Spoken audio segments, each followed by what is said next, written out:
this whole idea of joy, okay? Because there's so many elements, and I'm just going to be dropping these things throughout other podcasts. You know, we don't have time to go through it all today. But this whole element of joy, like one thing I realized is once you stop consuming, you become a creator naturally, right?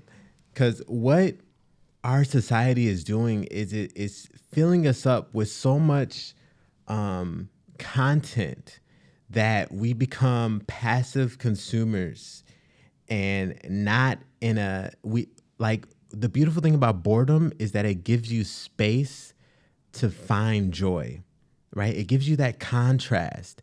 If you're always in a soothing or comfortable state where you're, stimulated by all this content, why think creatively? Why do anything? You have the reward. You have the carrot on the stick. And so what I've realized is there's such beauty in boredom because it proposes a question. Then what are you going to fill this with? Like, how are you going to solve this problem of boredom? You can't go you can't go watch YouTube, you can't go watch a movie or whatnot. What are you going to do? I was like, well, I guess I'm going to search myself and find, what do I really want to create? What do I really find joy in? Isn't that an interesting question? What lights me up?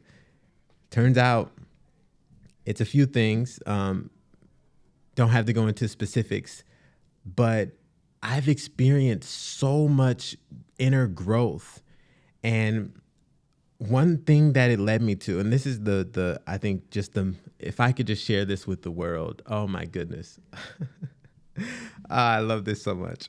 So I got to a point where it's like, you're bored and it's like, I'm unfulfilled.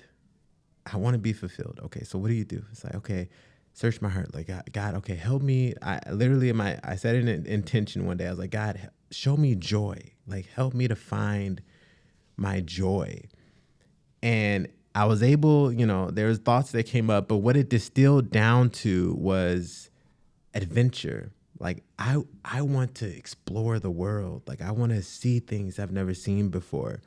And this manifested earlier, like last month, in the desire to go to Japan. I was like, man, I've always wanted to go. Right. And Japan is dope, man. It is. Oh my goodness.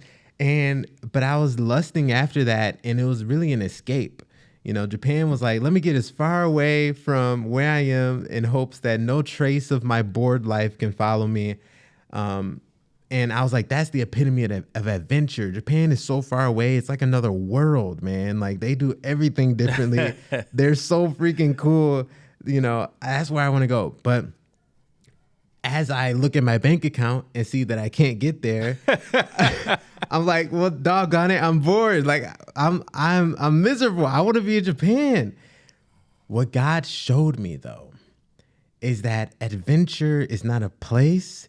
It's a state of being. We are travelers already. Look, walk outside. God created what is on your front porch, down the street, the river that goes across your neighborhood. All these things are just miracles that have been normalized by us and looked down upon. But I went up in a tree. So during this time, thank you for letting me get this out too. During this time, I was just like, I just feel like I should climb this tree, And so I did. And I was sitting up there, and it was a windy day, right? And I was holding on to the branch and for stability. And as the wind rushed through the tree and the branches are moving and stuff, I was feeling the branch, and it wasn't just like a rocking. It was like a twisting and contorting of the branch to where it felt like it was almost breathing, like it had a life of its own. And I'm feeling it, and I'm like, am I going crazy, or is this thing like moving in strange ways? And I'm feeling it, and I'm like, wow, I've never felt this before in my life. That was a complete new experience for Emmanuel. That's an adventure. An adventure is what got me up on that tree, the mindset of exploration.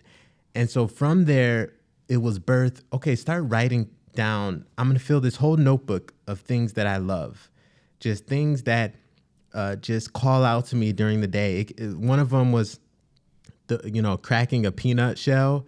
There's a puff of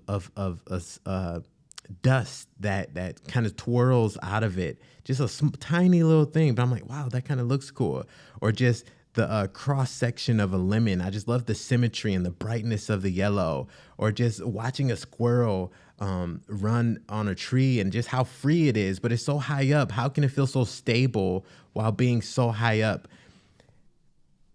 All these things I feel like are conducive of an adventurous mindset. I'm actually looking for beauty. I'm looking for a new perspective.